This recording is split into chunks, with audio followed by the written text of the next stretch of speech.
So today was going to be our Halloween wrap up just for members. And about half hour ago, I got some really sad news, and T and I decided we needed to get out there for everybody right now because I think this one's going to hit a lot of people, and maybe even more than they thought it would. We lost Donna Jean yesterday. Yeah, long cancer. 78. Yeah, from Muscle Shoals to the Mars Hotel. She brought this soulful grit to the Grateful Dead that they didn't have. You know, they had the cosmic country twang thing down, but she added that soul to it. And really, the Grateful Dead, her body of work there is fantastic. But what she did with Garcia Band is really where like the honey is. You know, her and Maria Muldaur and the other women who came and went singing with her, and man, those couple Garcia Band albums are just wow. It's pretty crazy, her whole trajectory too. You know, singing on what was it, Suspicious Minds from Elvis? I know she sang on an Elvis tune, and When a Man Loves a Woman, Percy Sledge. Yeah. I mean, wow.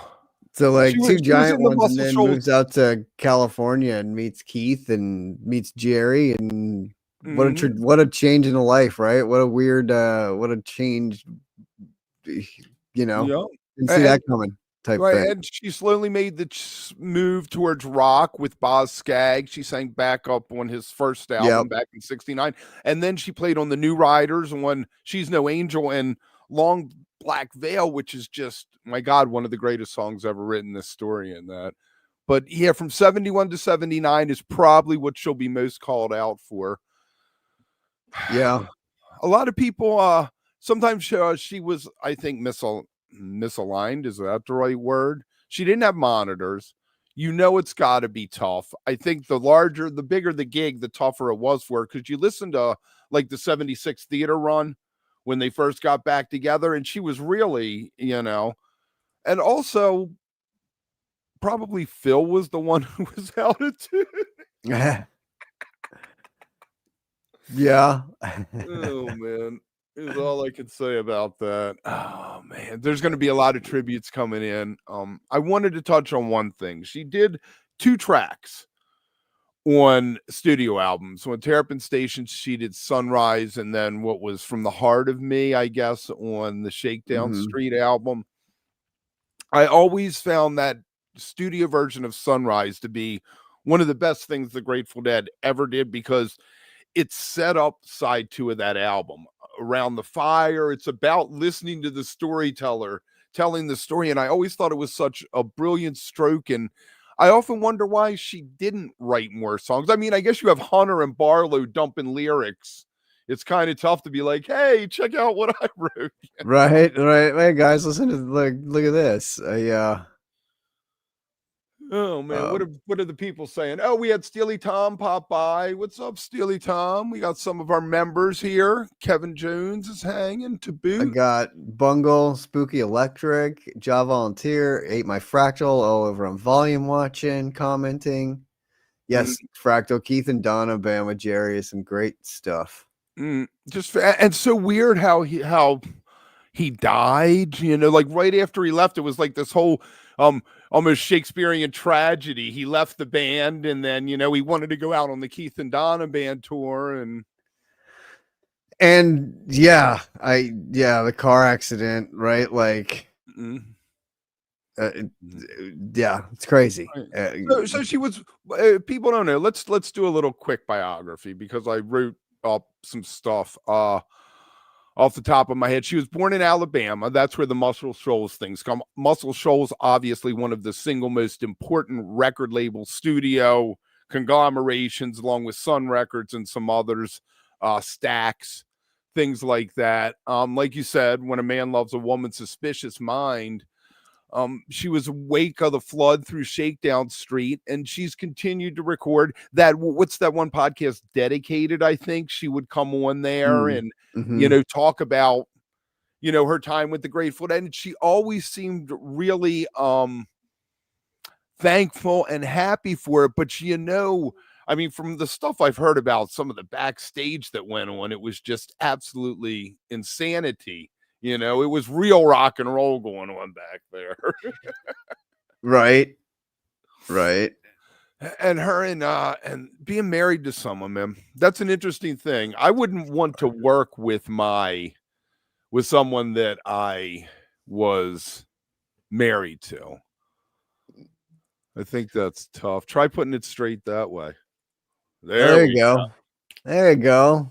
Nice. PRO professionals over this way. Yes, to that point, Kev. I don't know. I think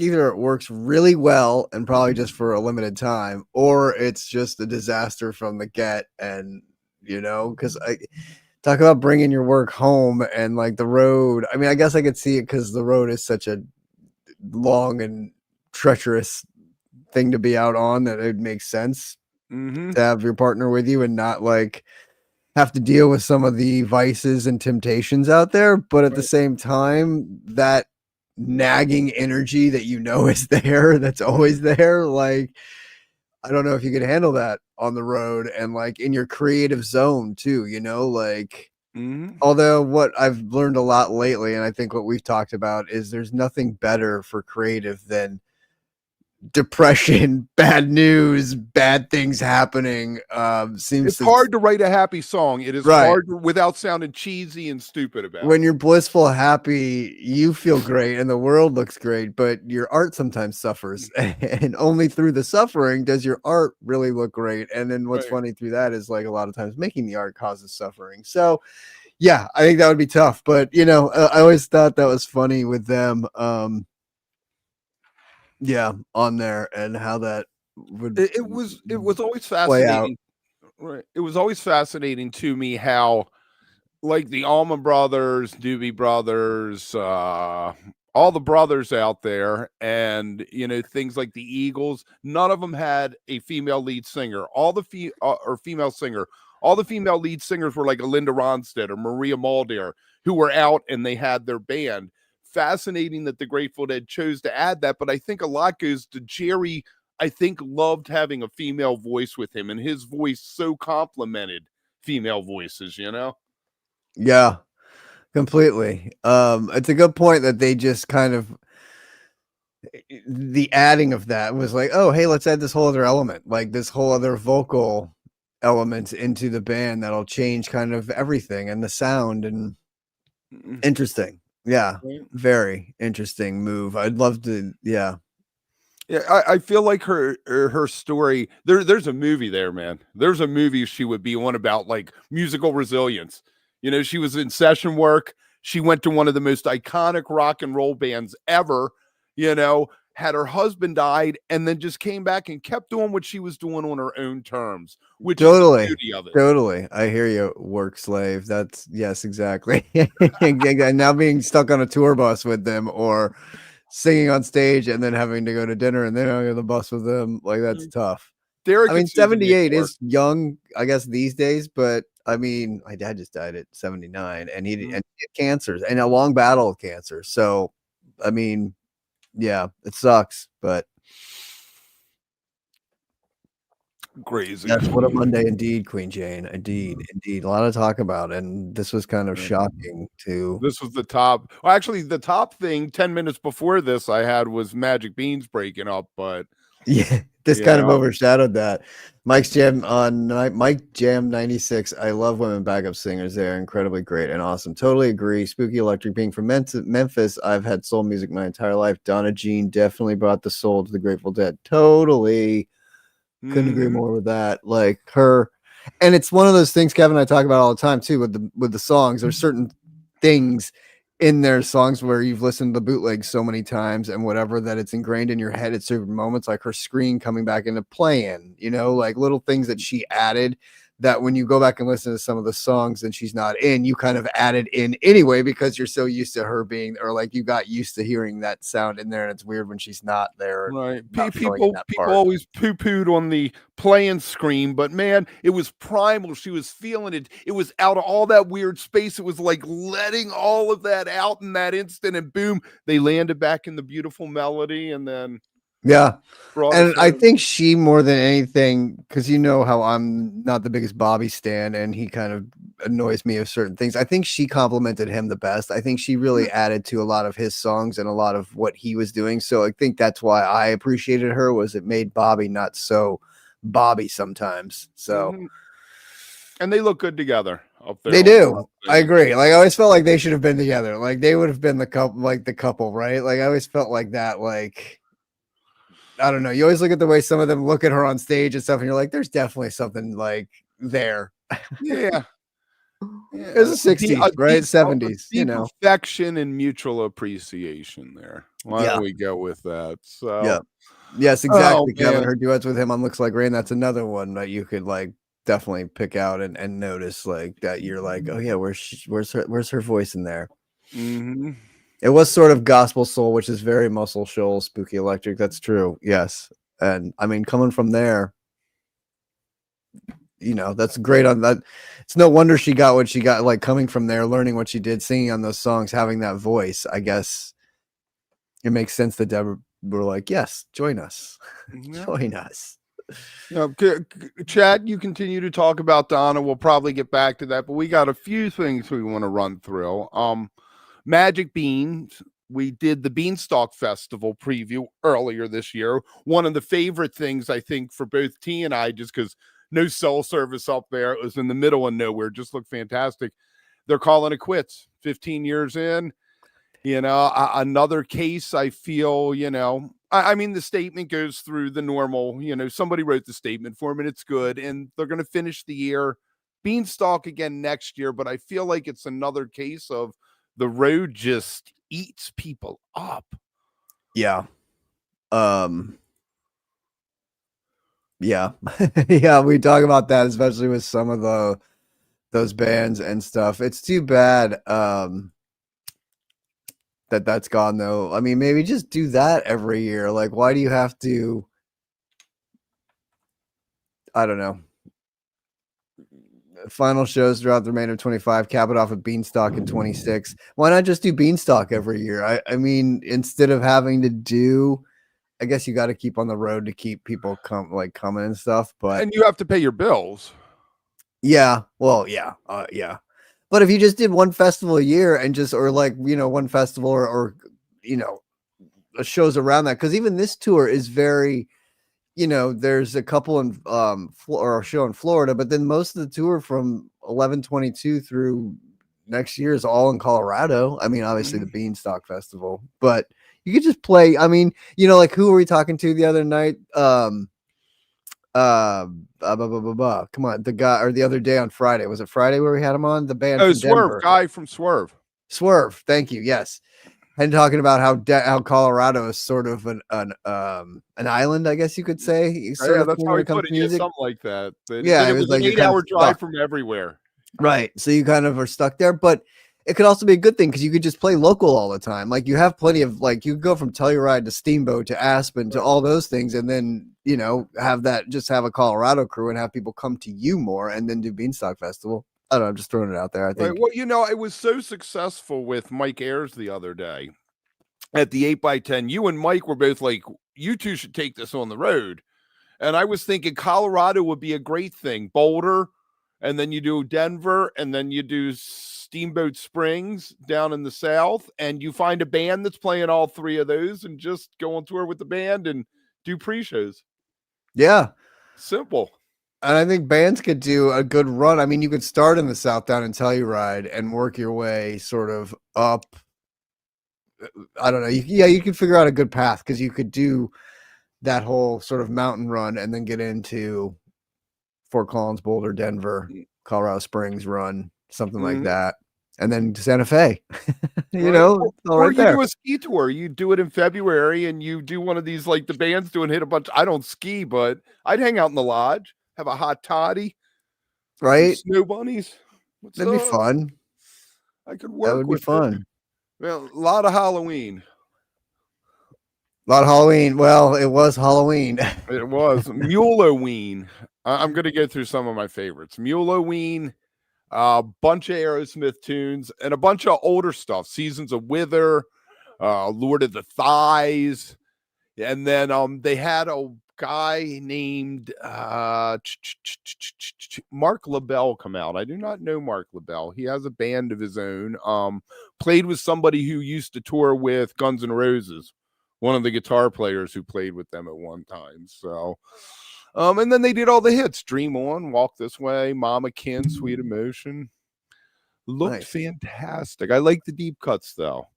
You know, Aerosmith wanted to be the American Led Zeppelin, but they also always had this little cheeky thing kind of about them. And then even when they got big again, Loving an Elevator, Living It Up While I'm Going Down, you know, it was always Lord of the Thighs. And, you know, love that. Just love that about them.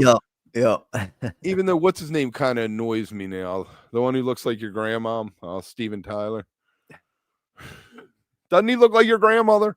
It looks, he's a the older he gets, the crazier he kind of looks too. Like he's got such an the mouth and the face. Look at that. Reprise. Did you see that they were dressed up like Kosvat Vogt? So I'm wondering if they did that the other night. We should check on that. I did not see that. That's pretty funny though. That seems like a recent Halloween to do. Did you see the Trey pictures from the wedding of him dressed up like a knight in like full-on regalia with like the Duke's pants, the puffy pantaloons on? And so was that the theme of the wedding then? Since it was on Halloween, they did like a medieval Lord of the Rings like Shire. She was dressed up like a maiden. The husband, the guy she married, had like the gray beard and everything. That's so funny. That's great. Lean into it all. I love seeing Trey. He apparently sat in on rock and roll. Let me ask you this. Let's take a left turn here. Since this happened on Halloween.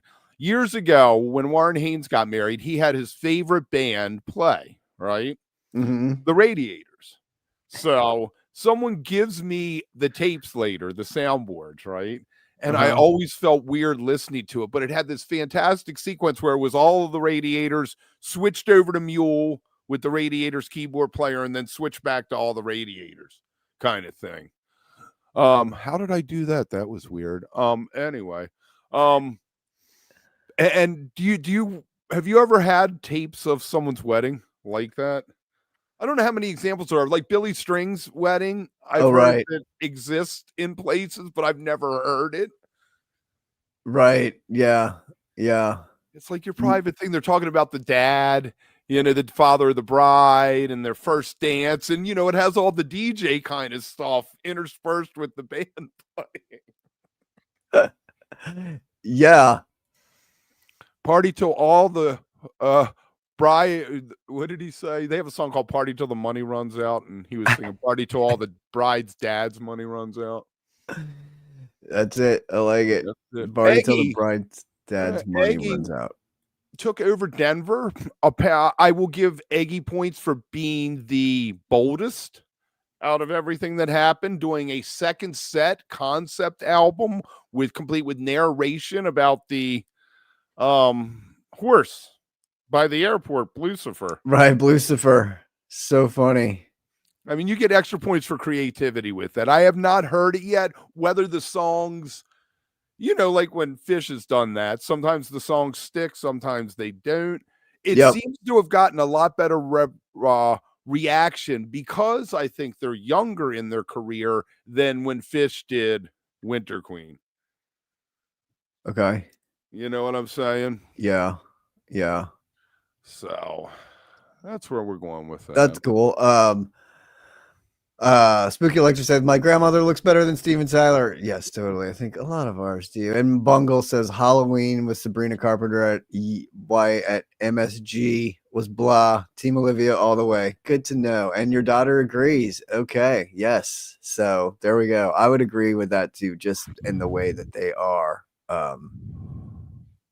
Band wise, sound wise, everything wise, I would kind of probably lean a lot more Olivia than Sabrina, but that's cool. I'm glad you got to go. It had to be at least a fun show, something fun to do on Halloween. JW from Stub Me Down and I were commenting that Halloween and New Year's are two holidays best served seeing live music. They're two holidays best to stay home because it's amateur night. The guy who never drinks has 4 Manhattans before dinner. And then you're cleaning them up off the floor by like 10 o'clock. Let them go. That's what they want. It's their one night to go out and do it. Go for it. I prefer to go see live music. Oh, man. I drove partying at the bar with your friends is what you need to do to blow off some steam, especially these days. Yeah. Go for it. I drove a limo one New Year's Eve, a bunch of people in a limo. I almost dumped them off at the police station. Nice. They were annoying me so much. Nice. I'm going to pee in the champagne. I'm like, dude, you were done. I was like, you were it.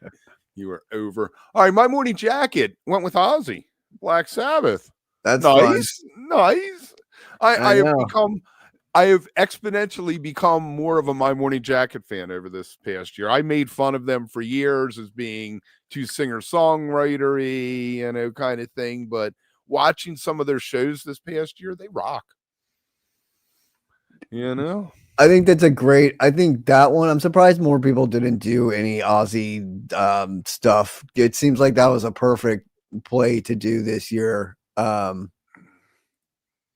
As like an ode to, or like, you know what I mean? Like, I feel like if there was one thing that you could be like, what should we cover this year? Well, it would be Panic did a couple. Yeah.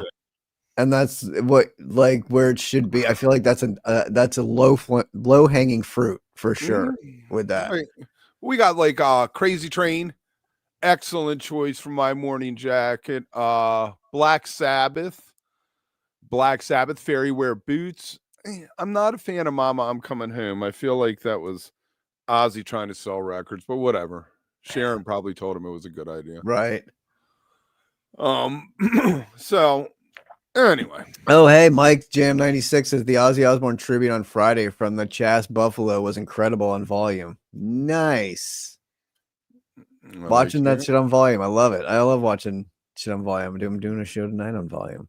What show is tonight on volume? I don't even know what the band is. I gotta look it up. I'll let you know. Spooky Electric said Widespread Panic actually put some effort into the Halloween show this year. Had a theme, opened up behind a curtain with a reveal. They usually don't try that hard. Yeah, it was like a whole Alice in Wonderland thingy, right? In Savannah. Just like Chelsea Cat and different things. We can jump there. We'll skip Billy Strings for a minute. Billy Strings did do some whatchamacallit too, though, didn't they? Yeah. It's funny though, man. They pulled the curtain on themselves as well as the Lewis curtain and Alice themes. They were black and white checkerboard rugs on the floor. John Bell was wearing a backwards hat with the Chester Cat's trademark grin on the front. Dave Schools was draped with a black executioner's cape. Sonny Ortiz was the Mad Hatter. Dwayne Trucks was the Queen of Hearts. Jojo Herman was the hookah smoking caterpillar, and Jimmy Herring was Tweedledee or Tweedledum, depending on who your favorite is. Tweedledum or Tweedledummer. And then their first debut, Alice in Chains, Down in a Hole, which is awesome. I always like Panic's covers. Right. Ran White Rabbit through the set, little pieces, and did it. I think that the Riders on the Storm was just brilliant. Your Lost Little Girl, great choice for a cover. Susie and the Banshees do that. And I always was like, that is such an odd one to choose, but Widespread Panic totally made it work there. Awesome. Yes. And closing out the first frame, Cracked Open an Intoxicating Tall Boy. That's one of my favorite Panic songs. Yes. I love that song. That's a good one. It's funny, like the guy in the liquor store didn't know what a tall boy was when I asked him the first time I went in there. I was like, where are the tall boys? He was like, I was like, you're 12, dude. He's like, tall boy. but yeah, who was saying that they put a lot into this production? They did, because usually what they do is more akin to what the Grateful Dead or Zappa did. It was just a traditional Halloween show with maybe dressing up it wasn't a full-on let's lean into it and try to tell a story, because they did. They Down in a Hole was early. Black Hole Sun was in the encore, like you're coming back out into the after your trip or whatever it was. I'm assuming, I always assumed the story was about Alice drinking mushroom tea, but I might be making that up. I don't know. Something was going on there. Come on. That guy was creepy, man. The guy who wrote that story, about him, he liked little kids. He was a little creepy there. Anyway, Billy Strings, probably the Billy. Halloween show of them all, because he was in the biggest venue. Meet Me at the Crypt. They had TV screens. It was split up into 4 sections. Frankenstein, Bride of Frankenstein, The Wolfman, The Mummy, and Vampire. Man, it was like drums in space for a little bit. They had a drummer, they had a guitar player. They did what, like 22 first time played songs? Come on, Monster Mash, Little Red Riding Hood. I mean, some fantastic tunes. Little Red Riding Hood by Sam the Sham is probably that perked my interest the most out of anything on it, because it's such a 50s, 60s, early 60s tune, and fully away from what bluegrass is. Put it that way. Yes, Lewis Carroll did have his faults to boot. I love the I don't know, the whole thing with Billy though looked phenomenal. Also the cover of Alive that he did of Pearl Jam's Alive is phenomenal. That blew me away listening to that. I was like, this might be the best version of this I've ever heard. Like, it was so good. Another Bark at the Moon. Yeah. Another person did Bark at the Moon. Open with Frankenstein. Of course. Yep. Love that. Yes, Fractally did do Bark at the Moon. I will say too, Wolfman's Brother seems to be becoming a popular cover song on the Halloween evening.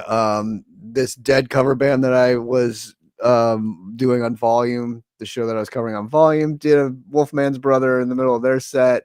Billy did it. The more I thought about it, I was like, that's a pretty good, that's a good Halloween song though to cover. Like, it's one of those that it's been a long time since we've had a Halloween banger drop by anyone. I mean, Thriller was probably somebody's watching me. That isn't even really Halloween, but Thriller was a true Halloween song. Back in the 60s, you had a slew of them. Every monster had his own song, you know? It's so true. I mean, that's yeah. I'm surprised. I thought that Billy was going to lean a little bit more into that silliness, you know, and do that like Monster Mash and do all those songs. But yeah, I liked his set a lot. It was really good. It is crazy how versatile Billy is. Spooky Electric. It's actually really impressive how versatile that guy is and what all he can do. It's absolutely amazing. love it. I wish that he would. He can't do it though. He can't go out as an electric band, because then all of a sudden that probably is going to become an organism that just eats everything up, and it costs you more money. Keep doing what you're doing, man. Once a year, maybe twice a year. Be cool if like on New Year's he did it, a set of it, but keep it special, or you risk becoming just another jam band. Right. It's true. That's true. Yes, Mr. E, we're going to get to the Daniel Donato show. It's on Kev's list here, but Team Who Billy Strings is what Mr. E called Daniel Donato. It was all right, but he did do a theme, which looked hilarious. This looked more in like the vein of Fish type thing, though. All these utter invasion. Yeah, this alien invasion, everyone dressed up, and like it says he saves old McDonald's farm from under invasion at Halloween barn burner in Milwaukee. So funny. Like, reminded me a little. I think it was also a little nod maybe to Animal Farm. I think Daniel Donato is way intelligent with what he's doing, more than you think, because he's like, how you darn, you know. He does that. What was the Andy Griffin movie? But the guy turned out bad. He was like the politician, and I don't know. I'll remember his name when we're done. Yeah, there you go.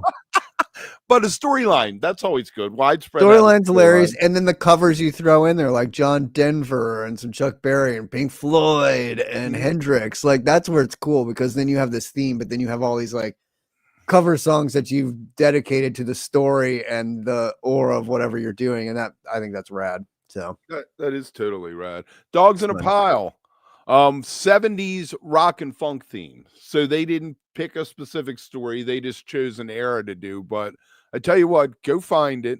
They do Reminiscing by the Little River Band, one of my absolute favorite songs. Reminds me of being 8 years old driving around in my mother's MG, because it was a hit song back then. But that, and they did Black Cow by Steely Dan. Just two fantastic covers that, guys, if you're watching, make sure they stay in rotation there.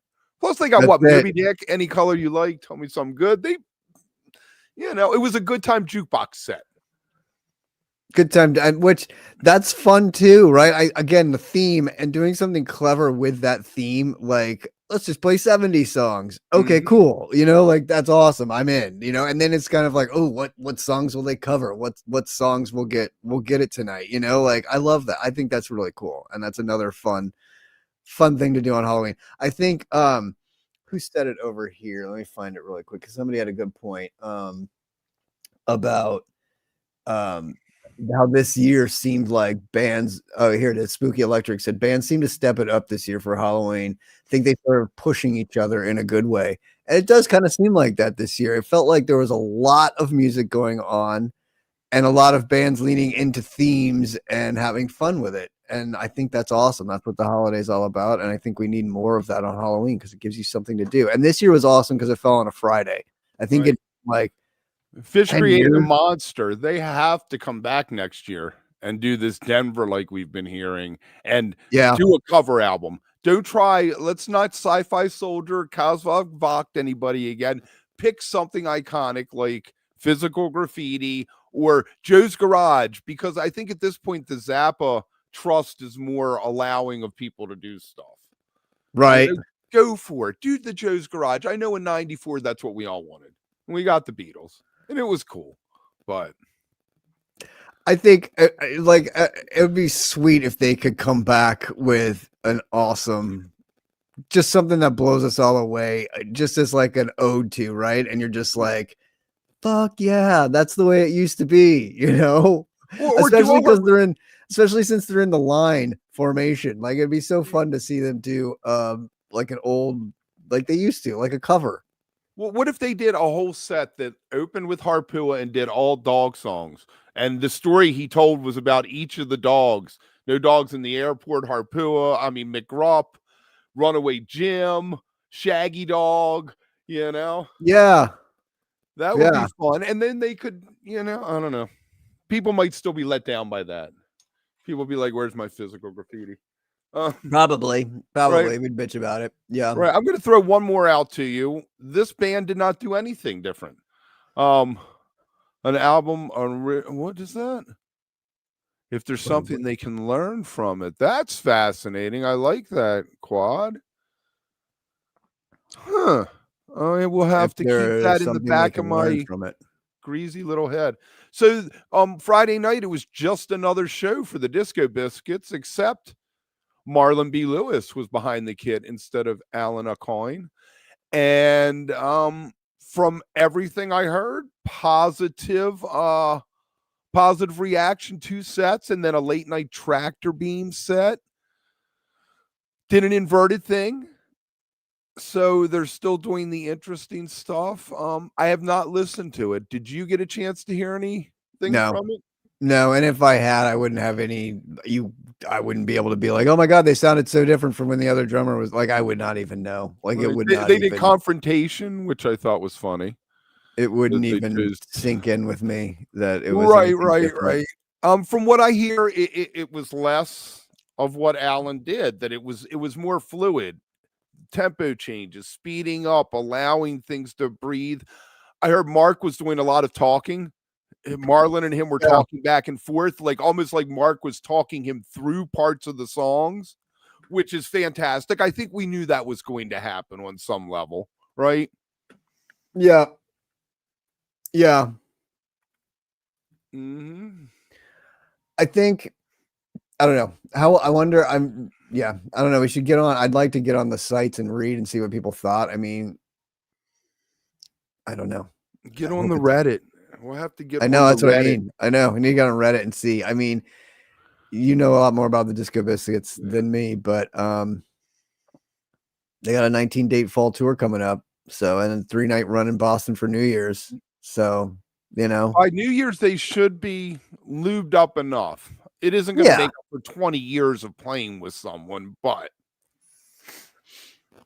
it's going to be. I mean, it's an uphill battle for them. Yeah, it's actually like jumping right in because I feel like when Goose did it, they had time, right? Like they had a little bit of like they took off, right? They took off, and then they showed the videos in their practice at whatever that place is called. The practice. Yeah, and like we're practicing a ton and doing shit and jamming and stuff. And I feel like this kind of like happened, and it was just like, oh shit, we're going on tour. You're filling in. Like hopefully, obviously, he was probably practicing and shit and whatever. But it's kind of crazy because they made that video. Yeah. That video obviously took place before everything blew up over the weekend. It was professionally done, looked really good. I don't know who did it, but shout out to whoever got the production on that, got the check from it. Happy to see people get a check. Always. All right. Anything? You got anything? Let's see. I don't think so. I think we kind of covered everything that I was going to talk about. Yeah, we wanted to do the Halloween originally. If everybody doesn't know, I think we've got a bunch of people watching this that don't normally do. On Volume on Monday and Fridays at noon, 9 Pacific, noon Eastern, we do mornings. On Fridays, we have your PhDJ with us, Amanda, and we usually try to have a little interview. That's where that Swerve interview came from. So go over to Volume and check it out. Join the fun. It did happen this weekend, Kev, outside of the music, was my boys won back-to-back World Series championships in probably one of the greatest World Series ever. And one of the greatest Game 7s ever. That was insane. Like, I don't care which team you were watching or who you were rooting for. I fell asleep 7th inning. Woke up at the bottom of the 10th, and I watched like 10 minutes before the whole thing was over. So I missed all that great tension from the 8th inning. It was fantastic. Aside from having a few slight heart attacks and everything, but it was fun having the neighborhoods with the window open when things would happen. You could hear the part people screaming and cheering, and you're like, oh, and if you're on a little delay, you're like, oh, we must have done something good, or oh, it's coming. So it was phenomenal. What a weekend. I don't know. It was just amazing. I don't care, like I said, who you were rooting for. The World Series was fantastic this year. I could have not been a Dodger fan. And that Seattle-Toronto series to get the World Series was phenomenal. I enjoyed the hell out of that, and I don't like either one of those teams. So it was great. But yeah. Right. Thank you, Mike Jam. Congratulations, my Dodgers. Andy Frasco will be happy. Yes, he will be. It was an awesome World Series. Spooky Electric and the good guys won. No offense to Canada, but I'm glad we kept our trophy away from Canada. And we North American thing, man. And we continue to keep their trophy, the Stanley Cup, in America as well. So America's hat just keeps losing.